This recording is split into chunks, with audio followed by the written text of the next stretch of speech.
नमस्कार। अभी विदित ही है आपको कि सिंगापुर का प्रवास हुआ। देशाटन शिक्षा पद्धति के भाग रूप में हम वहां पर प्रचार प्रसार करने के लिए गए। कुछ शिक्षा उसको देने और कुछ शिक्षा उनसे पाने के लिए भी गए। देशाटन पद्धति की विशेषता होती है कि अलग अलग देश और प्रदेशों में जब हम जाते हैं तब उसकी कुछ विशेषताएं, उसकी कुछ मर्यादाएं भी ध्यान में आती है और किस तरह से हम अपना विचार उसको पहुंचा सकते हैं और किस तरह से कुछ गुण, कुछ शिक्षा उनसे ले सकते हैं, वो एक देशाटन का भाग है। देशाटन के इस सिलसिले को, इस शिक्षा पद्धति को आगे बढ़ाते हुए पूज्य गुरुवर्य के मार्गदर्शन और पूज्य गुरुवर्य की बताई हुई रीति के अनुसार हम सिंगापुर के आमंत्रण को स्वीकृत करते हुए, यानी पिछले 2 साल से जो आमंत्रित हमको कर रहे थे लेकिन उतना समय नहीं मिल पाता था गुरुकुल के कार्यों में और प्रचार के कार्यों में, तो अभी हमने ये विचार किया कि अभी हम उसका जो देशाटन पद्धति का प्रशिक्षण है और खास करके वहां के लोगों की क्या विशेषताएं हैं और भारतीय संस्कृति और वैदिक पेरेंटिंग, गर्भ विज्ञान, सुवर्ण प्राशन जैसे बहुत महत्वपूर्ण प्रकल्पों का प्रचार प्रसार वहां कैसे कर सकते हैं, उसको ध्यान में रखते हुए वहां पर शिव प्रसाद जी यानी कि संपूर्ण स्वदेशी के आह्वान पर और संस्कृत भारती, रामकृष्ण मिशन जैसी संस्थाओं के सहयोग से हम वहां पर पहुंच गए।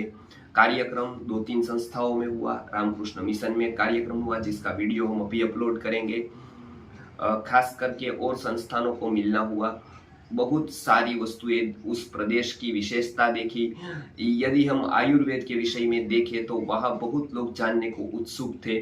सच्चे आयुर्वेद को किस तरह से जाना जाए, किस तरह से हम स्वस्थ रह पाए, बच्चों को आगे कैसा ज्ञान दे पाए, भारतीय संस्कृति के संस्कार हम कैसे दे पाए, उसको जानने के लिए वहां उत्सुक दिखे लोग। हमारी तो ये धारणा थी कि वहां के लोगों को रस नहीं होगा, भौतिकता इतनी है, लेकिन हमने उल्टा देखा। वहां पर बहुत लोग उत्सुक थे, जानने के लिए भी वो लालायित थे और उन्होंने बहुत सारे प्रश्न भारतीय संस्कृति को लेकर और आयुर्वेद के बारे में भी पूछे। लगभग पूरे दिन पैक रहे। बहुत सारे लोग आगंतुक जिज्ञासा शांति हेतु आने लगे। पूज्य विश्वनाथ गुरु जी ने संस्कृति आर्य गुरुकुलम की स्थापना की और उनके प्रभावी विचारों को लेकर जब हम गए तब उनको एक बात अवश्य आश्चर्य लगी कि यहाँ किसी भी प्रकार की महंगी घड़ियां या और कोई भी प्रकार की भौतिक वस्तु स्वीकारना मना था। बहुत लोग कुछ ना कुछ लेकर आए थे लेकिन हमने उनका सविनय अस्वीकार किया, इतना ही भाव और प्रेम रखते हुए।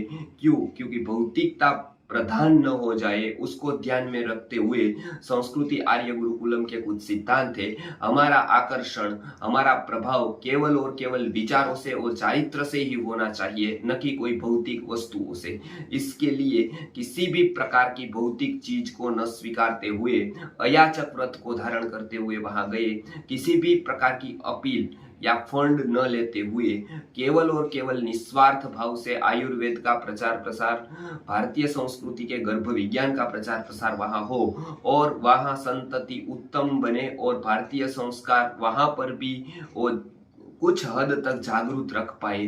कुछ हद तक उनको जो वैदिक धर्म मिला है, उनको जो ये सारी संस्कृति की विरासत मिली है, वो कुछ हद तक वो रियलाइज कर पाए, वो कुछ हद तक वो फील कर पाए। इसके लिए हमने बहुत एंगल से उनको समझाने की कोशिश की। उसके बाद बहुत सारे लोग मिलने को भी आए। बहुत वो प्रदेशों को देखकर बहुत कुछ हमको भी ज्ञात हुआ, जानने को मिला। इन आउटर डेवलपमेंट यद्यपि वहां पर हमने बहुत अच्छा देखा, इनर डेवलपमेंट की बहुत आवश्यकता दिखी। तो वही इनर डेवलपमेंट जो भारत के पास है, जो एक चारित्र की पूंजी है और जो एक संस्कार और गुण लक्षी प्रशिक्षण और शिक्षण दिया है, उसी के सिलसिले में अगले कार्यक्रम में भी वहां शिविर रखी है और वहां के लोग ये सभी कोर्स करने को, जानने को उत्सुक है। इतना ही नहीं, आयुर्वेद के डॉक्टरों को मिले, उन्होंने भी हमारा सहर्ष स्वागत किया। आयुर्वेद के अष्टांग के ऊपर भारत में संस्कृति आर्य गुरुकुलम इतना कार्य कर रहा है, 5 लाख बच्चों को हर महीने सुवर्ण प्राशन दे रहा है। ये सब बातें बहुत ही उनको आश्चर्यचकित करने वाली लगी और भारत में एक ऐसी संस्था है जो आयुर्वेद का इतना बड़े पैमाने पर प्रचार और प्रसार का कार्य करती है, वो भी उनको जानकर हैरानी हुई। तो उन्होंने ये बात सब जानी। खास करके संस्कृति आर्य गुरुकुलम का विचार निस्वार्थ प्रेम का है वो उनको उसको खास करके उसके गहरे तल को छू गया और सभी लोगों ने भाव भरे संस्मरणों से हमको विदाई दी। भाव भरे संस्मरणों के साथ जो संस्मरण थे, जो एक आगे की कार्य योजना थी, उनको धरातल पर लाने के संकल्प के साथ कार्यक्रम की समाप्ति हुई। अंत में पूज्य गुरुजी ने जो बताया है उसका हमें संस्मरण हुआ। इतना भाव और इतना आदर पाकर, इतना स्वागत को देखकर हमको ये निश्चित याद आया कि निस्वार्थ भाव का तो सारे जहां में असर होगा, यदि नहीं हुआ तो मानना तेरे भाव में ही कोई कसर होगा। यानी जब कोई भी व्यक्ति या कोई भी संस्थान निस्वार्थ भाव से केवल और केवल उसको विचार पहुंचाने के एक लक्ष्य से ही जाती है, तब अवश्य ही उसका एक गहरा प्रभाव बनता है, ज्ञान का एक गहरा प्रभाव बनता है।